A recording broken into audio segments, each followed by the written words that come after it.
നമസ്കാരം മക്കളെ, നമുക്ക് പഠിക്കാം. ഊ വരുന്ന വാചകങ്ങളാണ് നമ്മൾ ഇന്ന് എഴുതി പഠിക്കാൻ പോകുന്നത്. ആദ്യത്തെ വാചകം മാല ഊരണം. മാല. ആദ്യം മാ എന്ന് എഴുതണം.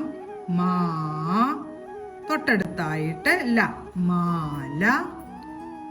ശേഷം ഊരണം എന്നാണ് എഴുതുന്നത്. ഊ എഴുതി ഊന്നാവാനായിട്ട് ഈ ചിഹ്നം ചേർത്തു. ഊരണം. എഴുതി അമ്മിന്റെ ചിഹ്നവും ചേർത്തു. ഊരണം. അടുത്ത നമ്മൾ എഴുതാൻ പോകുന്ന വാക്ക് ലത തീ ഊത്തി. ആദ്യം ലത എന്ന് എഴുതണം. ലത. തീ എഴുതി ഈ എന്ന ചിഹ്നം വരച്ചു. ലത തീ ഊത്തി. ഊ എഴുതി ഊ എന്ന് വരാനായിട്ട് ഈ ഒരു ചിഹ്നം ചേർത്തു. ഊ ആയി പോലെ തീ. എഴുതി ഈയുടെ ചിഹ്നവും ചേർത്തു. ഊത്തി. ലത തീ ഊത്തി.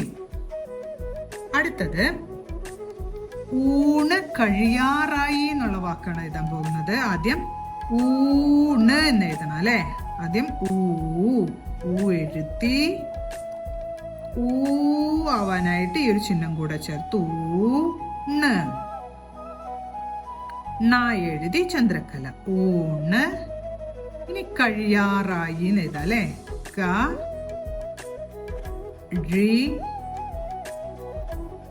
യാ റാ യി. എങ്ങനെ വായിക്കും? ഊണ് കഴിയാറായി. ഊണ് കഴിയാറായി. അപ്പൊ നമ്മൾ ഇന്ന് 3 വാചകങ്ങളാണ് ഊ വരുന്നത് എഴുതി പഠിച്ചത്. മാല ഊരണം, ലത തീ ഊത്തി, ഊണ് കഴിയാറായി. ഓരോ വാചകങ്ങളും 5 പ്രാവശ്യമെങ്കിലും എഴുതി പഠിക്കാൻ ശ്രമിക്കണം. അടുത്ത വീഡിയോയിൽ കാണാം. നമസ്കാരം.